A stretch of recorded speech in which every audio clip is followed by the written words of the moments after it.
هؤلاء أهل البيت. إذن عندما تقول إياك نعبد وإياك نستعين، نسيت سورة الفاتحة وتمشي أنت معه، تقول اهدنا الصراط المستقيم صراط الذين أنعمت عليهم. فالقلب السليم فيه حب للذين أنعم الله عليهم، وفيه بغض للضالين غير المغضوب عليهم ولا الضالين. حبيبي هاي السورة أمامك، تقرأها أول الصلاة يومية 10 مرات نكررها، وهي درس عظيم سورة الفاتحة. وعلي أمير المؤمنين موجود فيها، أهل البيت هكذا قالوا. وقلت لك علي هو القرآن، احنا ما علينا بمن لا يعرف عليا، ما علينا به، اللي ما يعرف الإمام علي لا يعرف خلاص.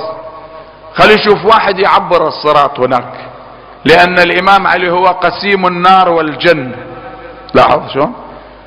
وفي الصواعق المحرقة لابن حجر خبر ينقله عن رسول الله وعن طريق أصحاب النبي، الصحابة ذاكرين: لا يجوز أحد على الصراط يوم القيامة إلا من كتب له علي بذلك صكا. إذا ما في توقيع الإمام علي والله ما حد يعبر الصراط، هذا شيء طبيعي واضح جدا. والإمام علي يذكره يقول: يا حار همدان من يمت يرني.